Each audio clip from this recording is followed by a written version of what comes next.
बरेली में पथरी का बिना ऑपरेशन सफल इलाज, साथ ही आयुष्मान कार्ड धारकों का मुफ्त इलाज, बेहतर स्वास्थ्य सुविधाओं के लिए आई केयर हॉस्पिटल।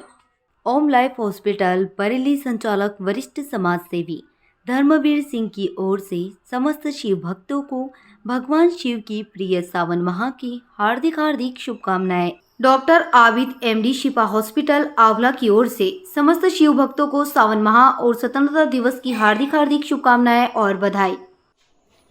मध्य प्रदेश का सतना जिला धार्मिक दृष्टि से बहुत ही महत्वपूर्ण है, जहां जिले में चित्रकूट धाम और मेहर वाली शारदा मैया विराजमान है, जिनकी प्रसिद्धि विश्व भर में प्रसिद्ध है। इसके साथ ही आज हम आपको जिले में स्थापित एक ऐसे मंदिर के बारे में बताने जा रहे हैं, जहां खंडित शिवलिंग की पूजा होती है। यह मंदिर बीरसिंहपुर स्थित गैवीनाथ धाम है, जहां खंडित शिवलिंग की पूजा के लिए लाखों की संख्या में श्रद्धालु भक्त पहुंचते हैं।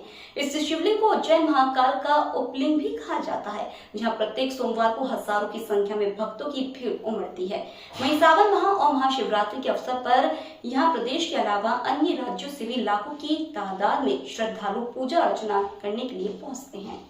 इस शिवलिंग को जैन महाकाल का उपलिंग भी कहा जाता है, जहां प्रत्येक सोमवार को हजारों की संख्या में भक्तों की भीड़ उमड़ती है।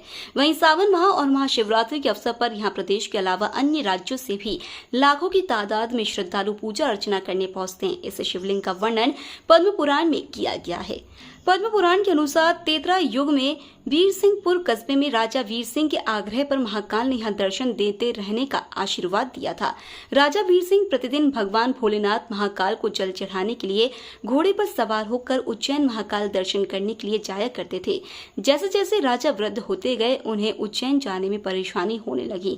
एक बार राजा ने भगवान महाकाल के सामने अपने मन की बात रखी। कहा कि भगवान हमें हमारी नगरी में दर्शन दे, ताकि मैं आपकी पूजा अर्चना कर सकूं। भगवान महाकाल ने एक रात राजा वीर सिंह को स्वप्न में आकर बताया कि मैं देवपुर में दर्शन दूंगा, और भगवान भोलेनाथ गैवीनाथ के नाथ रूप में प्रकट हुए। इस बीच नगर में गैवी यादव नामक व्यक्ति के घर के चूल्हे से रात को शिवलिंग रूप निकलता था, जिसे उसकी मां मूसल से ठोक कर अंदर कर देती थी। कई दिनों तक यह सिलसिला चलता रहा। महाकाल ने फिर राजा को स्वप्न देकर कहा कि मैं तुम्हारे नगर में निकलना चाहता हूँ, लेकिन गैवी यादव मुझे निकलने नहीं देता। तब राजा ने गैवी यादव को बुलाकर स्वप्न की बात बताई, जिसके बाद गैवी के घर की जगह को खाली कराया गया। राजा ने उस स्थान पर भव्य मंदिर का निर्माण कराया और भगवान महाकाल के कहने पर ही शिवलिंग का नाम गैवीनाथ धाम रख दिया गया। इस शिवलिंग की किंवदंती है कि यह स्वयंभू स्थापित शिवलिंग है, जो कि खंडित शिवलिंग है। विदेशी आक्रमणकारियों ने यहाँ सोना पाने के लालच में इस शिवलिंग को खंडित करने का प्रयास किया था, जिसमें शिवलिंग पर टाकी मारी गई थी।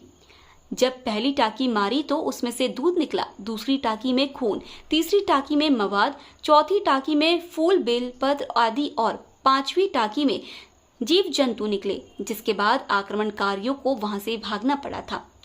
पौराणिक मान्यताओं के अनुसार गैवीनाथ धाम में चारों धाम का जल चढ़ता है। पूर्वज बताते हैं कि चारों धाम में भगवान के दर्शन करने से जितना पुण्य मिलता है, उससे कहीं ज्यादा गैवीनाथ में चारों धाम का जल चढ़ाने से मिलता है। ऐसी मान्यता है कि चार धाम करके आने के बाद वहां का जल अगर यहाँ नहीं चढ़ाया तो चारों धाम की यात्रा अधूरी मानी जाती है। यहाँ पर पूरे विंध्य क्षेत्र से भक्त पहुंचते हैं।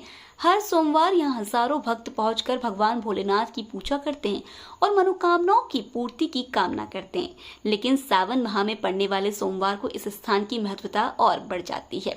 वहीं मंदिर में सावन माह में भगवान गैवीनाथ का भव्य श्रृंगार किया जाता है, जिससे स्थान की दिव्यता और भव्यता देखते ही बनती है।